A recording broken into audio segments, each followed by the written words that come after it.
So, as promised, today we are discussing the eternalization process. The eternalization process, as promised from the last video. So, there's this old movie, Escape from Sobibor. If you've seen it, in the movie, the Sobibor was like a camp of the Nazis. The Nazis in the Second World War under Hitler, where they were terrorizing the Jews and trying to conquer the world. So, in the movie, they brought the Jews to this camp, Sobibor. It's a concentration camp to kill Jews in those their bathrooms where they pour acid on them or stuff like that.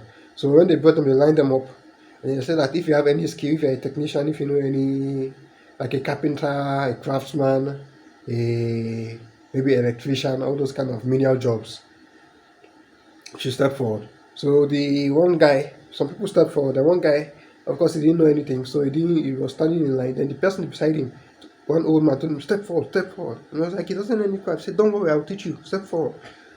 So they both stepped forward. Turns out the old man knew what was happening. I think maybe I might have heard rumors of what they do. I don't know, maybe just old men, people inside.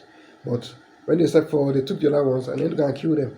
So he knew they were going to kill them. That's why I told the boy to step forward, because he needed to be valuable. You needed to have use. If you have use, then they may preserve you for that use. So that's the beginning of, we are getting somewhere, but that's the beginning. You have to be useful. So by the time like this in this camp, so now, and this is why God puts his people, his children, says they have to be slaves. Told Abraham that no of a surety your descendants will be slaves. That means for someone to be your descendant, for him to be able to be called your descendant, he must be enslaved. He has to be a slave. He has to go through that process. And then when he is faithful, 400 years, I've explained that before. The significance of the 400-year slavery is a video. I will link it in the description. To be faithful as a slave, if he is faithful, fully faithful, then he will be set free.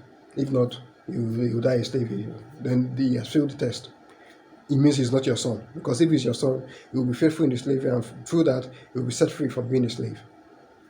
So, now even better, this is where we really get into the crux of the matter. As a slave, and this is why you need to be a slave in a foreign land, because like in this camp, some people now, if these workers, these Jews, that as far as they are concerned are not supposed to be killed, they're just preserving them because they don't want to be doing all this work. They don't want to be doing carpentry. At this point in time, they feel it is too big for a Nazi German to be doing such job. It's supposed to be for slaves, the Jews.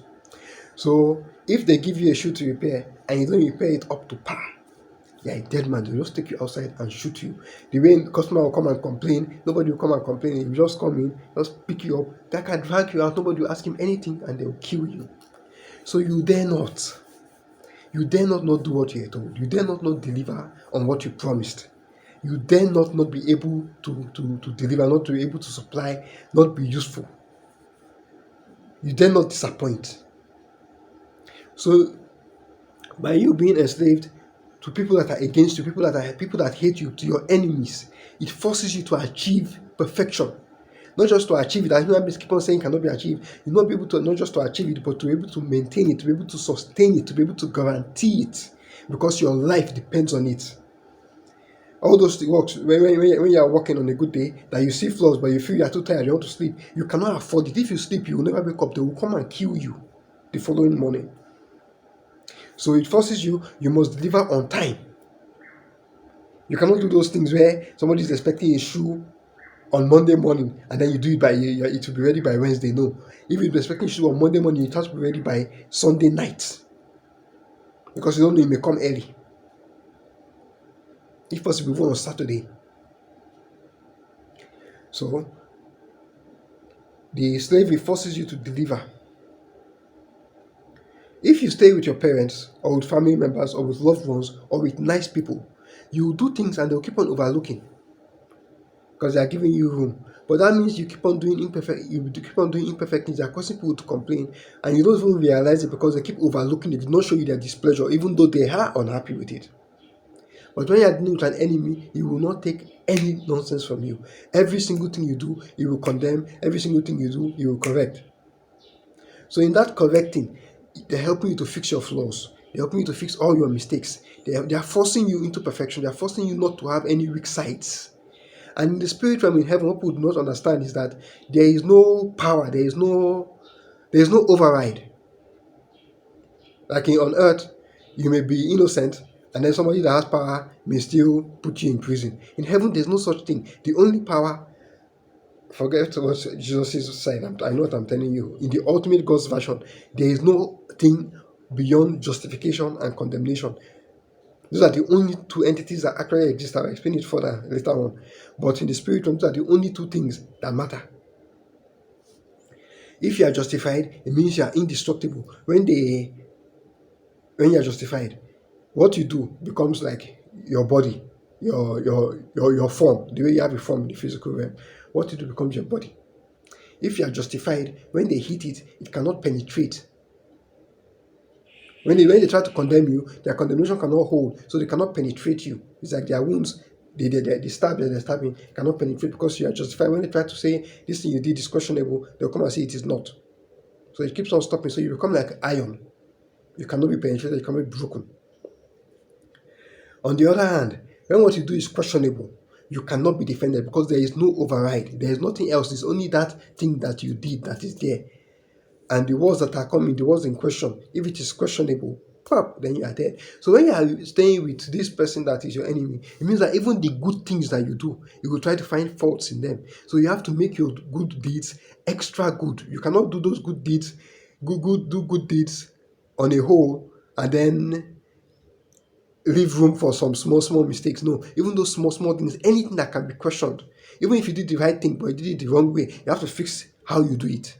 You have to keep fixing because this person will not forgive you, will not overlook it. So he is not overlooking it, he's stressing you out, but he's building you up. So now in the real world, if I have to bring up this example into the real world, you see that a person that is trained in this kind of situation can work in anywhere. A normal craftsman maybe can only work in his village or in his town. But this kind of craftsmen can work in Rolls Royce. They can work for Louis Vuitton. They can work for Hermes. Hermes, I don't know how they call the bag. Because their level of craftsmanship, their level of devotion, their level of discipline, anything they are doing, they do it to the maximum possible detail. Their work ethic is on a totally different level. If you should come out from this kind of training, there is no way that you can work, that you cannot work, and there is no employer that will easily fire you. There is no employer that will not regret firing you. Maybe if you have too bad an attitude, which is not even likely, because whatever attitude you have, you cannot manifest it with a slave master. You will have to adjust and be what you are supposed to be. You cannot be whatever you are. So if you have a nasty attitude, you cannot be nasty to a slave master. They will take you out and they will shoot you.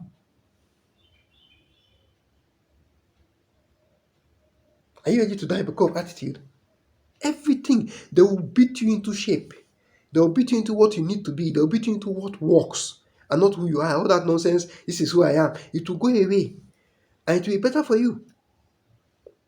You become what works, what is efficient, what is helpful, you become a net positive.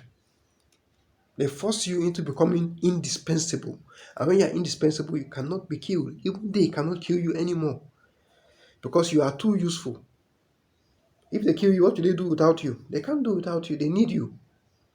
So God is trying to make you necessary.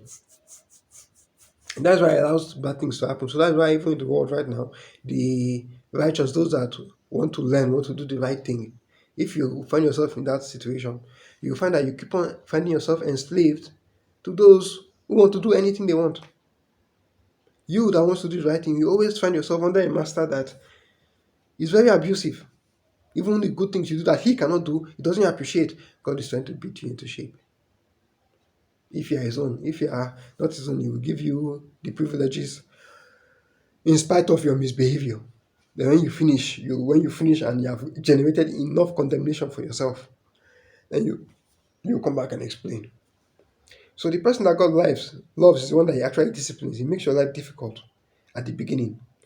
Then if you're able to submit yourself and fix yourself inside those circumstances, then you become eternal because you will not be able to be condemned. You become indispensable. They cannot kill you. So on the spiritual level, you cannot be killed. And like they said, guard your heart with all diligence, out of it flows the issues of life. If morally you cannot be killed, it will translate. Unless if he stops it for, he has been stopping it a lot of the time for some of his children because he didn't want it to be too obvious that this is the secret. He wanted it to just be evidence here and there, but if he doesn't want it to happen every single time, so people can crack the code. That I told you, God is not that desperate about people going to heaven. He only wants people that want to go there to go. He's not going to bend laws and bend standards to get people into heaven. If you want righteousness, if you seek Him, you will find Him if you seek Him with your whole heart. That is the standard. It's not going out looking for people that are not looking for Him. If you don't want to, no worry. That devil you want, that misbehavior you want, you'll be left with it. Then when you finish with it, you'll see where it lands you. Then you know, and okay, you understand what he was trying to do. So it's not as loving and as nice as they make him out to be. So I think that's enough for today. Tomorrow I'll explain God's own version of the eternalization process, how God Himself eternalized, how He did it the first time with the first creation, how He did it the second time with the second creation, which is what we're actually doing now. I am Funom Zock-Sock. I created this channel so I could teach God's version of things, God's side of the story, God's way of doing things. If you'll be happy to join me, I'll be happy to have you. I'll see you tomorrow.